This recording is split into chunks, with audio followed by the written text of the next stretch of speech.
Hola, en este video vamos a estar hablando del criterio del sándwich, vamos a hacer algunos ejemplos y una demostración. El criterio del sándwich me dice que si existen funciones g y h, tales que g de x es menor o igual a una función f de x, que es menor o igual a h de x, para todo x distinto de x0 en un intervalo y si el límite de g de x es igual al límite de h de x, que es igual a L, siempre y cuando x tiende a x0, entonces el límite de x tendiendo a x0 de mi función f va a ser L. Esto quiere decir entonces que si f está acotado por arriba y por abajo por dos funciones cuyo límite es L, entonces el límite de f también va a ser L. Vamos con unos ejemplos. El primer ejemplo nos pide calcular el límite de x tendiendo a infinito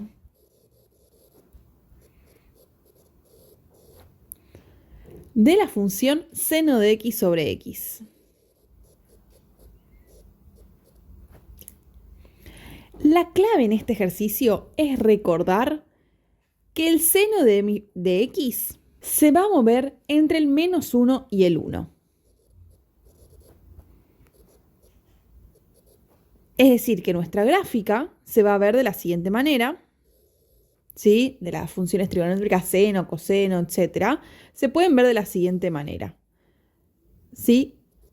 Entre el -1 y el 1. Entonces, el seno de x se toma valores en el intervalo -1, 1. Bueno, pero a mí no me pedían el límite del seno de x, me pedían el límite de seno de x sobre x. ¿Qué pasa si divido cada término de esta desigualdad por x? Me quedaría de la forma -1 sobre x menor o igual a seno de x sobre x menor o igual a 1 sobre x.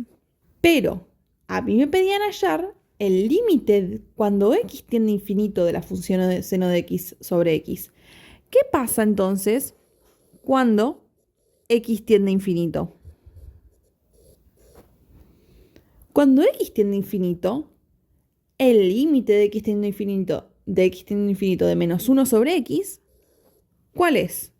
Es 0. -1 sobre algo que se acerca a infinito es 0.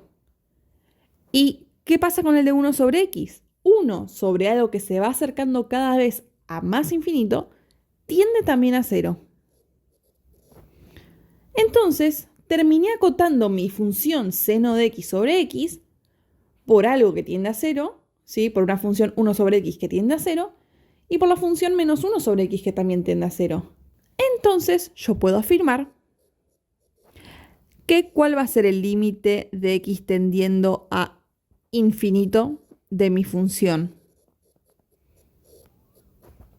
Bueno, yo puedo afirmar que este límite va a ser 0, porque pude acotar a mi función por arriba y por abajo con cosas que tienden a 0. En este segundo ejemplo nos piden calcular el límite de x tendiendo a 0 de x cuadrado por seno de 1 sobre x. Al igual que antes, sabemos que el seno de 1 sobre x toma valores entre el -1 y el 1.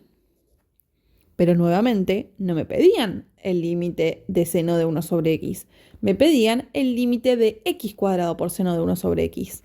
Por lo que voy a multiplicar a cada término por x cuadrado.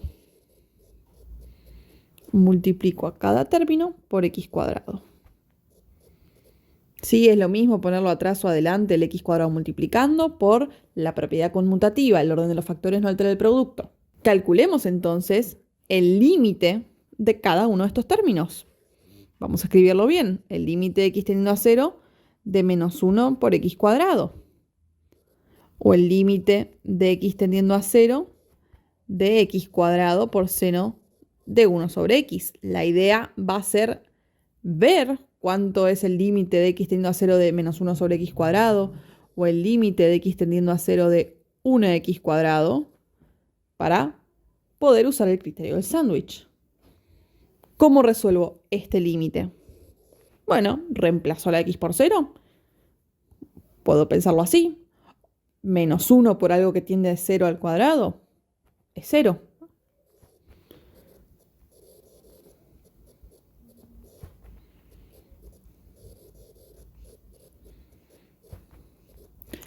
Y el límite de x tiende a 0 de x cuadrado, el límite de algo que tiende a 0 al cuadrado, es 0 al cuadrado, 0.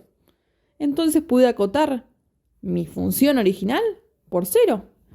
Entonces puedo decir que el límite de x tendiendo a 0 de x cuadrado por seno de 1 sobre x es efectivamente 0. En el tercer ejemplo nos piden calcular el límite de xy tendiendo al 0, 0 de la función x por seno de y sobre 2y. Este es un ejemplo con una función de dos variables. Y para resolver este ejemplo usaremos el lema del sándwich. Entonces, lo primero que vamos a hacer es analizar el módulo de esta función. El módulo de x por seno de y sobre 2y, podemos afirmar que siempre va a ser mayor o igual a 0. Siempre el módulo de algo es mayor o igual a 0. ¿Y por cuánto lo podemos acotar? Bueno, una propiedad muy interesante de las funciones trigonométricas es que yo puedo separar el módulo y que me quede módulo de x por el módulo del seno de y sobre el módulo de 2, que es 2, por el módulo de y. Entonces, el módulo de 2 sabemos que es 2. Y ahora, una propiedad muy, pero muy importante de las funciones trigonométricas es que el módulo del seno de algo, módulo del seno de y en este caso, siempre lo voy a poder acotar por el módulo de y. Y esto es muy, muy importante. Entonces me va a quedar módulo de x por módulo de y por 2 por el módulo de y. ¿Y de qué me sirvió esto? Bueno, de que los módulos los puedo cancelar y me queda módulo de x sobre 2. Entonces, ¿qué podemos deducir acá? Que el módulo de x por seno de y sobre 2y es menor o igual a módulo de x sobre 2. ¿Y qué pasa si abrimos este módulo? Porque a mí no me pedían el límite del módulo, me pedían el límite de la función normal. Bueno, si abrimos este módulo, nos queda que es menor o igual al módulo de x sobre 2 y mayor o igual a menos el módulo de x sobre 2. ¿Qué significa esto? Veamos qué pasa, ¿sí? Cuando calculamos el límite de esta función. ¿Qué pasa cuando xy tiende al 0, 0? Bueno, cuando x tiende a 0, me queda menos algo que tiende a 0 sobre 2. O sea que todo esto va a tender a 0. Y cuando la x tiende a 0, su módulo también tiende a 0, y algo que tiende a 0 sobre 2 también tiende a 0.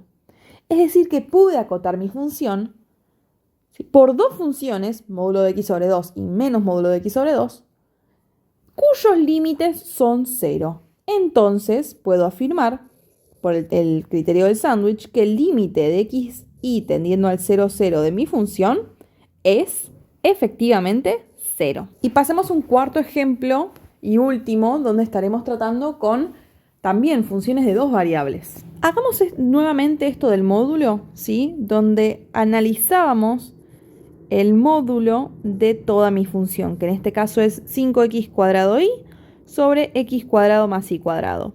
Intentemos acotar este módulo. Sabemos que siempre es mayor a 0, perfecto. Pero lo puedo acotar por la división entre el módulo de 5, que es 5. El módulo de x cuadrado, que el módulo de x cuadrado es x cuadrado, porque algo al cuadrado siempre me da positivo, por el módulo de y, que no sé quién es y, entonces hay que ponerlo al módulo, sobre el módulo de x cuadrado más y cuadrado. Pero x cuadrado más y cuadrado siempre da positivo. Entonces ponerle el módulo no es lo mismo. Y a ver, ¿por cuánto podemos acotar esto? Bueno, propiedad muy interesante. Sabemos que un número sobre sí mismo es igual a 1. ¿Qué pasa si yo le agrego al denominador algo positivo. Le sumo algo positivo, en este caso y cuadrado, ¿no? Y cuadrado es mayor a 0. ¿Qué pasa si le agrego cosas al denominador? ¿El número total se va a hacer más grande o más chico? Bueno, se va a ir haciendo cada vez más chico. No más chico que 0, pero sí más chico que 1. Hagan la prueba, ¿sí? 3 sobre 3 es 1, pero ¿qué pasa cuando tengo 3 sobre 4, 3 sobre 5, 3 sobre 6? Se va haciendo cada vez más chico. Entonces yo puedo afirmar que x cuadrado sobre x cuadrado más y cuadrado es menor o igual a 1. Por lo que esto va a ser menor o igual entonces a 5 por 1 por módulo de y. O sea, 5 por el módulo de y. Excelente. Pero, entonces, ¿qué nos pasó? Que el módulo de 5x cuadrado y sobre x cuadrado más y cuadrado es menor o igual a 5 por el módulo de y. Pero a mí no me pedían hallar el límite del módulo de toda esta función. A mí me pedían directamente hallar el límite de esta función. Bueno, abramos el módulo. Me queda que 5x cuadrado y sobre x cuadrado más y cuadrado es por un lado menor o igual que 5 por el módulo de y por otro lado mayor o igual a menos 5 por el módulo de y. Bueno, a ver qué pasa cuando el xy tiende al 0, 0. El módulo de y va a tender a 0, sí, tiende a 0, su módulo tiende a 0, y menos 5 por algo que tiende a 0, tiende a 0 también. Y lo mismo pasa a la derecha. El módulo de y tiende a 0, o sea que 5 por algo que tiende a 0, tiende a 0. Por el criterio del sándwich, como pude acotar a mi función por otras dos funciones cuyo límite es 0, puedo afirmar entonces que el límite de xy tendiendo al 0, 0 de mi función es efectivamente 0. Pasemos ahora a una demostración del teorema del sándwich. Sea epsilon mayor a 0, por la hipótesis sabemos que existen los límites de g de x y de h de x. Entonces, por definición,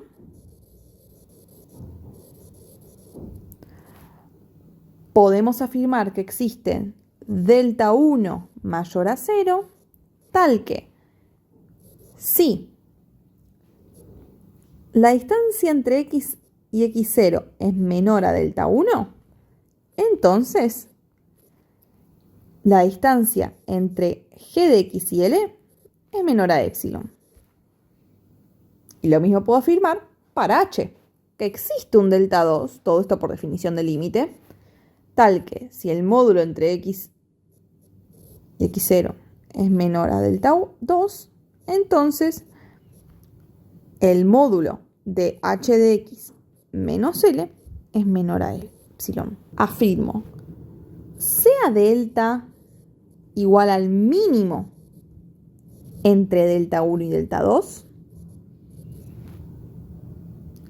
voy a poder afirmar que si la distancia entre x y x0 es menor a delta, ¿qué pasa?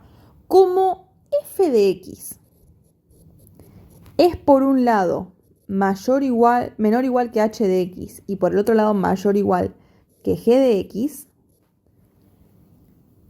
si yo sumo resto a cada término L, o sea el límite, me va a quedar que g de x es menos L, es menor a f de x menos L, que es menor o igual a h de x menos L. ¿A qué es menor cada uno de estos términos o mayor? Bueno, yo puedo decir que h de x menos L es menor a epsilon. ¿Por qué? Porque abriendo este módulo, me queda que h de x menos L es menor a epsilon y mayor a menos epsilon. Así como abriendo el módulo de g, me queda que g de x menos L es menor a epsilon y mayor a menos epsilon. Entonces, g de x menos L es mayor a menos epsilon. Bueno, ¿y de qué me sirve esto? De que entonces f de x menos L es por un lado menor a epsilon y por el otro lado mayor a menos epsilon. O equivalentemente, el módulo de f de x menos L es menor a epsilon. ¿Sí? Es como abrir y cerrar el módulo. ¿Qué quiere decir? Que exista un delta tal que si la distancia entre x y x0 es menor a delta, la distancia entre f de x y L es menor a epsilon. Bueno, esto quiere decir entonces que el límite de x teniendo x0 de mi función f es L.